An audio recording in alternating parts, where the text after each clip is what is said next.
Welcome to another episode of SportsVibe. I'm Arnav Sarkar, your host here, with a breakdown of Week 1 in the Olympics. Really exciting time of the year. So many different sports going on right now that you might not watch in other times, but we've got swimming, gymnastics, everything from basketball, water polo, soccer, track and field, rugby, tennis. I'm about to break it down for you, all of it right here. Starting with diving, where the women's diving team of Cassidy Cook and Sarah Bacon winning U.S.'s first medal in these games, a silver from the women's. I believe it was the synchronized 3-meter diving, and that was a really exceptional performance by the United States. Pretty cool names too, Cook and Bacon. Pretty cool name for a team. So yeah, I mean it was a long journey back for Sarah Bacon. Almost gave up the sport and then came back and won a medal. So I mean that's a great way to start. I mean diving, especially synchronized diving. I mean being able to do all those turns and flips in the air and just effortlessly diving head first or feet first into the pool, not even making a splash. I mean, I don't even know how you'd even start on something like that. But I mean, just a remarkable sport, and that's what the Olympics is really all about. Like sports that you might not get enough appreciation, but they might be as hard or harder than a lot of the sports you watch on a daily basis. But another sport that I think doesn't get enough attention worldwide is swimming. The races in the pool have been absolutely exceptional, exciting. There's been rivalries, the U.S. and Australia going at it.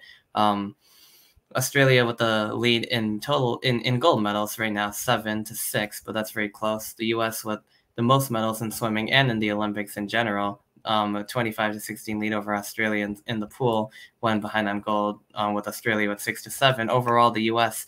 4 medals behind China now in gold medals, 18-14, the Chinese lead. However, the U.S.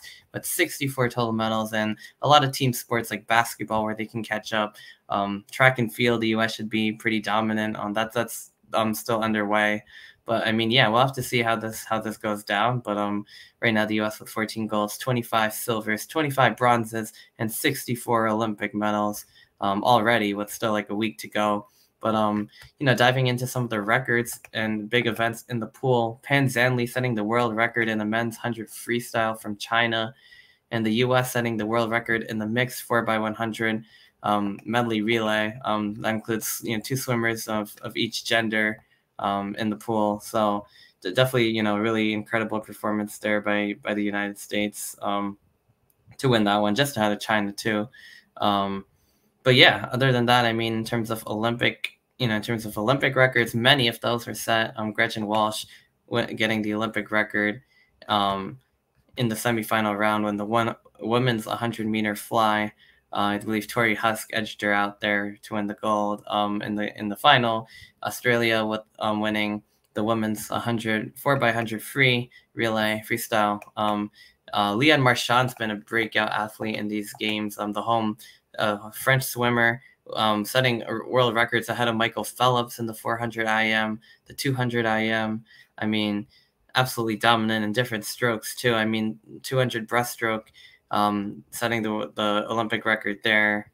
And I mean, the 200 butterfly, separate, a few hours apart, he won both of those events. So he's like the next big swimming star. Australia's been having a good games in swimming too, obviously. Women's 200 freestyle, Molly O'Callaghan setting the world record, Olympic record, 153.27. Kelly McKeown, 57.33 in the women's 100-meter backstroke, one of the best backstrokers in the world. Daniel Whiffen from Ireland setting the world Olympic record in the men's 800 freestyle, 7:38.19. Katie Ledecky, the greatest distance swimmer, greatest female swimmer probably in history, with 9 Olympic golds now. Women's 1500-meter freestyle, 15:30.02, 30 laps in just over 15 minutes in the distance event. Summer McIntosh, the Canadian teenager, setting a couple Olympic records herself, some gold medals there. A women's 200-meter butterfly, and also in the women's 200-meter IM. And then finally, of course, Sarah Sjöström in the women's 50-meter freestyle, 23.66 in the semi-finals today. Gretchen Walsh will be in the pool for that one. And Australia in the women's 4x200-meter relay, 7:38.08. Yeah, I mean that's pretty much all their different records. I mean, Ariarne Titmus, the Australian swimmer, edging out McIntosh in the women's 400 free. Katie Ledecky getting the bronze. Australia winning in the women's 4x100 women's freestyle relay, but then the men doing it in their version, the 4x100 men's relay.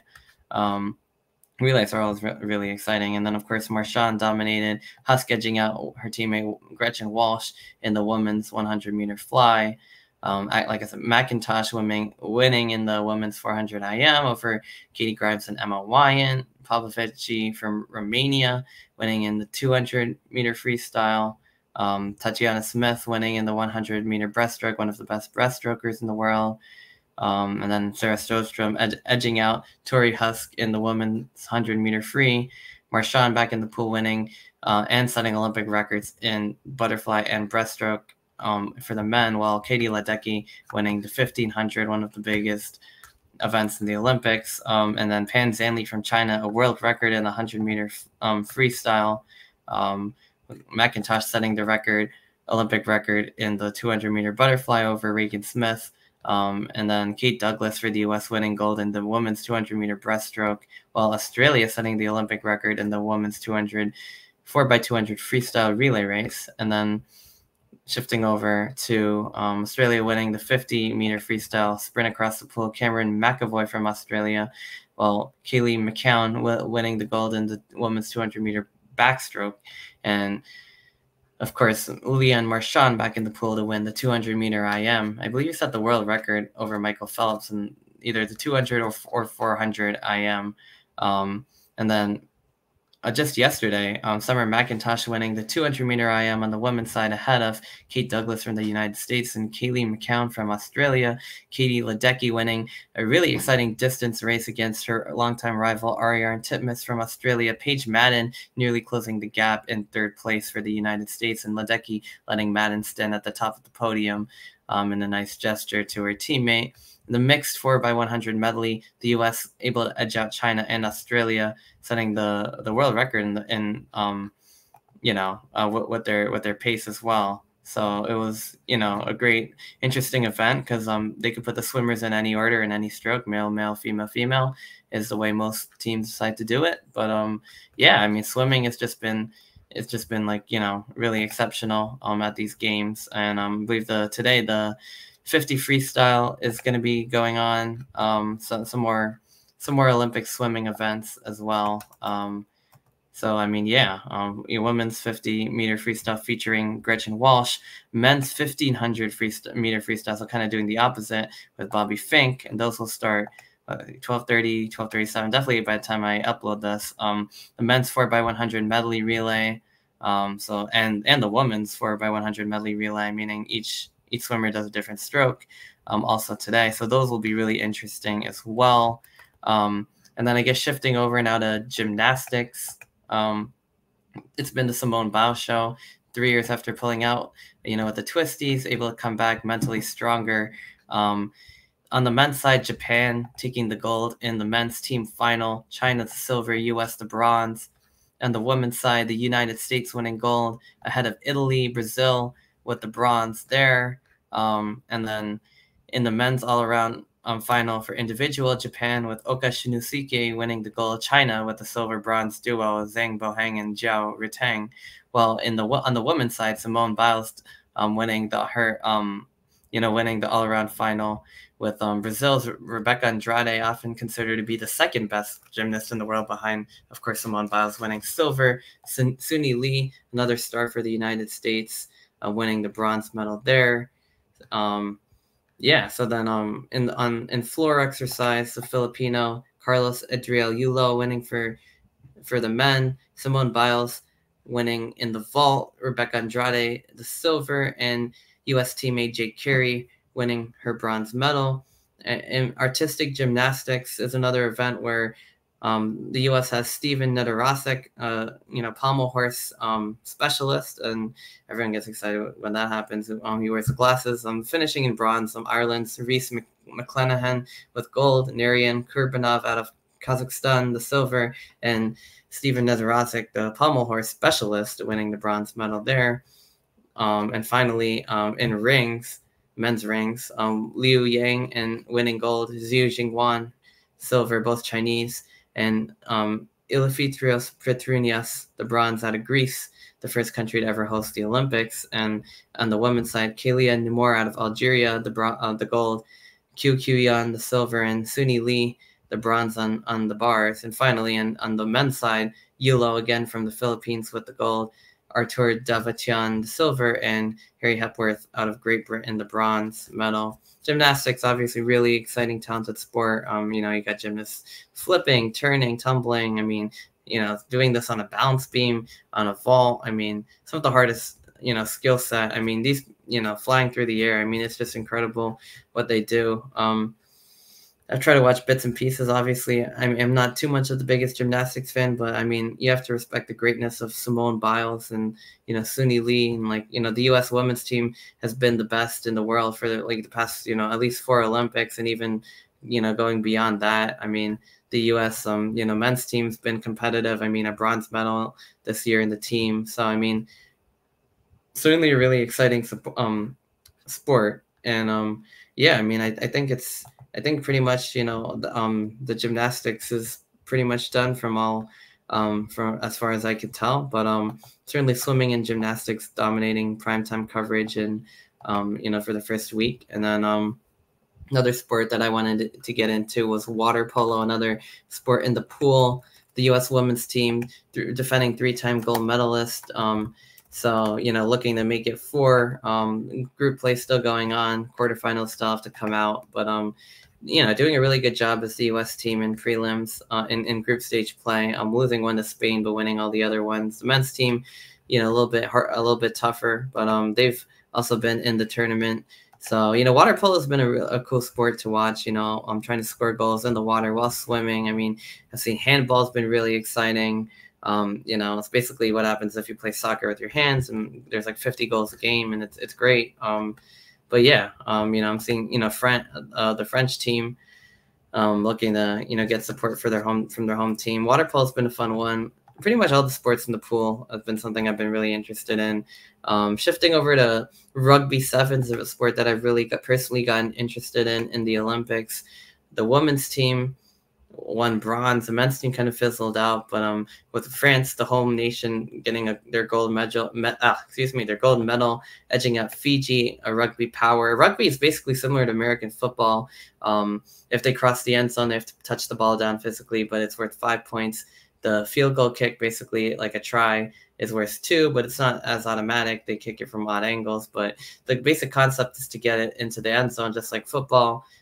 There's no quarterback, there's no forward passes, all backward passes, tackling. But I've seen, the same skill set. The women's team, I mean, some really strong women, with Derrick Henry, stiff arms, I mean, breakaway speed, I mean, juke moves. I mean, rugby is like one heck of a sport. Like all the things that you can make you good in football, I mean, you could definitely do that in rugby. The speed, the skill, the pure strength, the break free, and, it was really exciting. The U.S. getting the bronze over Australia. Smith Cedric pushing down an Australian defender and running all the way for the United States. Some announcer even calling it to the 50, to the 40 football style. So it really, I became a big rugby fan. I really enjoy watching those types of games. As a football fan, it's probably the closest thing you're getting. Flag football and cricket joining the Olympics in 2028. I think that should be really hype.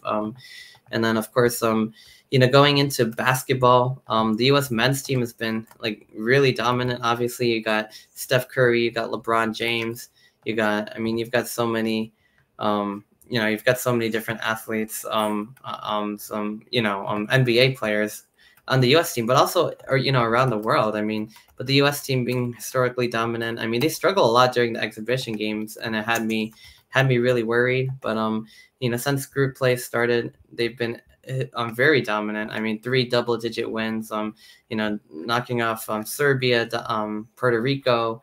Some pretty decent teams too. I mean, I forget the other team they played, but I mean, a 104-83 win against Puerto Rico. Anthony Edwards had a big game, 26 points, slam dunks. I mean, KD and Steph Curry moving the ball, LeBron with no look passes. I mean, it was just absolutely insane. I mean, U.S. looking, for a gold medal here. And yeah, I mean, it's been great. I mean, the first game, Katie, he missed the whole thing with injuries, and at the exhibition series, he comes in, he is not missing a shot, open threes, pull-ups, mid-range, floater game. I mean, he's got the whole thing going. I mean, Serbia took the early lead, U.S. stormed back, and Katie was like the perfect, until like the very last shot. I mean, LeBron James had a great performance. Of course, you got Steph Curry hitting threes from downtown. I mean, the U.S. has got guys on the inside like Embiid and Adebayo, and I mean, they got Jason Tatum, Halliburton haven't even really been used like a ton, and they're still. I mean, Anthony Edwards is Anthony defending the rim.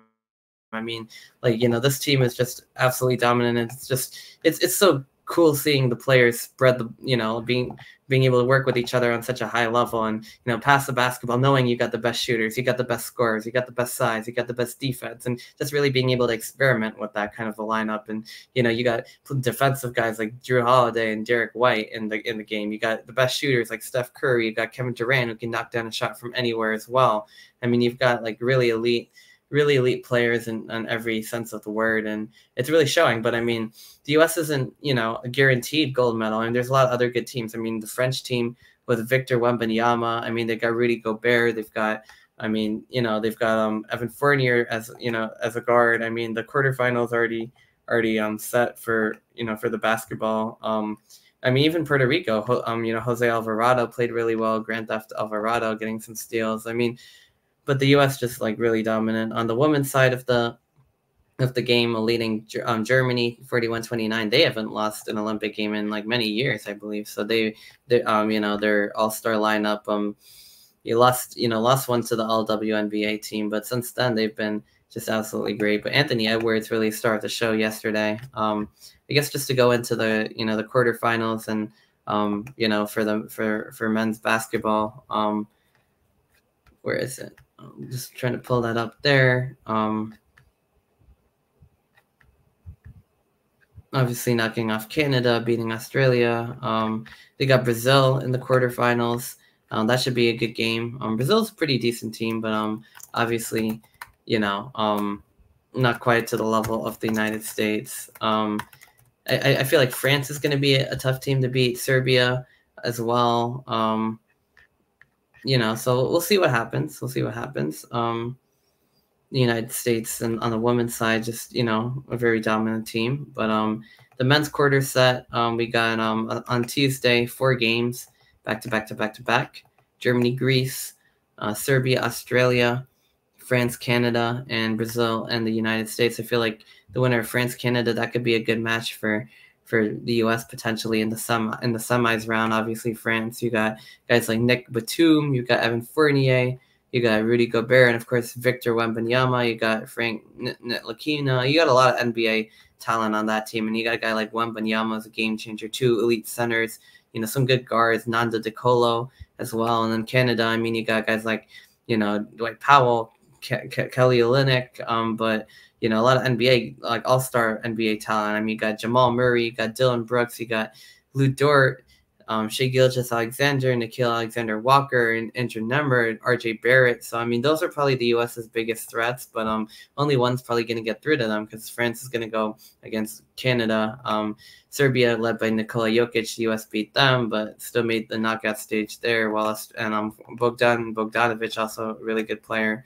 You can definitely shoot a lot of threes and big scorer. Australia got guys like Josh Green, Dante Exum, Matthew Dellavedova, the Cavs Grady Starr from back in the day, Joe Ingles, sharpshooter, Patty Mills, of course. So I mean, Josh Giddey from Australia, Jock Landale as well. A lot of Thunder guys from international. So yeah, I mean, that's kind of how that side of it's working. The women's team, as usual, historically dominant. Where they've been struggling really is the 3x3s. Both men's and women's haven't really been doing well in the 3x3, which is surprising, but considering who they're sending, maybe not so much. But yeah, I mean, 3v3. And the U.S. women's team kind of bouncing back from some early losses in the tournament. But able to make it. it is a tough game. It's not exactly like, not exactly like 5v5, but it's 2-1, 2s and 1s instead of, it's basically street basketball. But the women's team getting to the quarterfinals, knocking off China, and they'll take on Spain in the semis. Canada knocking off Australia, 21-10, and then in the men's team, U.S. in pool play, 21-17 over China as well, and then shifting ahead to the quarters. Still haven't quite been decided, as we got the pool round still going on. But yeah, the U.S. doesn't really do as great at 3v3 basketball. However, the women's 3v3 team won 5 straight to shake off their awful start and reach the semis. So you got Sarah Burdick, Derica Hamby, Ryan Howard, Haley Van Lith, a college superstar, with 3 losses early but 5 consecutive wins, trying to bounce back there after Cam Brink tore her ACL. The men's team featuring guys like Jimmer Fredette from a college star, some others as well. Kenyon Berry, Rick Barry's son as well. So not quite the same game as 5v5, very different, but very exciting. Another sport that I wanted to talk about was beach volleyball at the Summer Olympics, of course. The U.S. featuring really good teams in both the men's and women's. You got Nuss and Kloss doing a really good job with 6 points, going 3-0. Nuss, I'm pretty sure about 5'4", I think, and Kloss almost a foot taller. Them doing really good, and then Hughes and Chang doing really good, leading in group Pool C. So that's both 2 U.S. teams continuing the legacy. Beach volleyball definitely really exciting as well. And then in the on the men's team, the U.S. not quite so successful. So that's kind of how that goes. Now I guess shifting over to soccer, the women's soccer team doing really good, one of the best in the world. A little bit of a shakeup. No Alex Morgan, no Megan Rapinoe, as she retired. Alyssa Nair, Sophia Smith, Trinity Rodman, and with Rodman with a beautiful goal to send U.S. to the women to the semis, breaking the 0-0 tie in extra time against Japan. While the men's Olympic team had a very successful tournament for their standard, going all the way to the quarterfinals before falling to Morocco. So, really talented on both sides of the game. Obviously, the U.S. women's team, beating Australia 2-1 in women's soccer, 1-0 against Japan. So going to the semis, where they take on Germany in a big clash. Brazil taking on Spain on the other side of the bracket. And then meanwhile in men, Morocco with they made a deep run in the World Cup as well. France taking down Argentina. None of the big stars playing in Olympic men's soccer, but France taking down Argentina 1-0. Egypt knocking off Paraguay in extras. Spain over Japan in the men's side. Morocco 4-0 against the United States under 23s. So Morocco taking on Spain, France taking on Egypt. We could potentially see a rematch of the Euros in the gold medal match with different players. France taking on Spain. Is that right? No, that was Spain versus England. But 2 of the world's powers, Spain and France, and 2 African powers, Morocco and Egypt, on the men's side. While U.S., Germany, Brazil, and Spain on the women's side. Spain winning on penalty kicks against Colombia, while Germany knocking off Canada on penalty kicks. Spain finding a way to come back, I think 2 goals down. So women's soccer has been really exciting. They have the best in the world. Men's soccer, maybe not so much, but still exciting. In tennis, Novak Djokovic winning the gold medal over Carlos Alcaraz, a rematch of Wimbledon, where Alcaraz won this time. Djokovic claiming his first Olympic gold medal, I believe, in his storied history. Has not won one else. I think the most in most tournaments in men's tennis. I mean, just about everything, but he's won, but not an Olympic gold. But for the first time, Novak Djokovic is an Olympic champion, which is pretty impressive. And on the women's side, it was Zheng Qinwen from China knocking off Donna Vecek from, I believe, Croatia. Croatia in the gold medal match. So just, a remarkable performance there from China. Vecek beating Coco Gauff, and it was just, one of those things. But China's Zheng Qinyan knocking off her rival. The number one team in the world, number one woman in the world, Iga Swiatek, in the semifinals, and then knocking off Donna Vecek in the finals, winning China's first Olympic gold in singles tennis. So just very very impressive, and Swiatek, one of the best top teams in the world, or top players, excuse me, but yeah, I mean, Vecek knocking off and Bianca Andreescu, the 2019 U.S. Open champion, and the reigning U.S. champion, Open champion Coco Gauff, with the U.S. Open being one of the big sports events at the end of the summer, kind of as the final going on the first Sunday of NFL football on the men's side. So yeah, that's tennis at the Olympics. I guess shifting over to what's going to be going on in the second week of the Olympics, a lot more track and field dominating primetime coverage. It's already underway. Yesterday, a lot of medal events in the pool, also in track and field. Norway winning the decathlon, 10 very different disciplines, and just a remarkable performance by these athletes. Really respect them. We saw St. Lucia win their first ever Olympic medal with the gold. Julian Alfred, 100-meter sprint champion, knocking off the defending world champion and superstar Sha'Carri Richardson in her first Olympics. Julian Alfred winning St. Lucia their first ever Olympic medal and claiming the title of fastest woman in the world. So just a really impressive performance there in the track and field by St. Lucia, able to win that one. The U.S. with 1 gold so far in track and field. 7 medals overall with 3 silvers and 3 bronzes. Just want to read a little bit more about what's been going on. Ryan Krauser with his 3rd consecutive gold. Just really impressive there in the shot put, able to throw it farther than anybody else. Noah Lyles still to come. Today's going to be a big day for track and field. With Sydney McLaughlin-Levrone making her debut in the women's 400 hurdles, taking on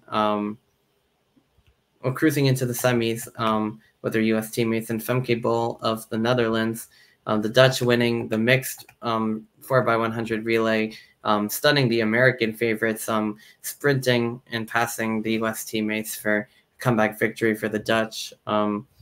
Grant Holloway looking for his gold medal in the men's 110 hurdles, and Noah Lyles looking for his first Olympic gold and the title of fastest man in the world, with in the men's 100-meter final as well. So that's kind of what's been going on in track and field so far.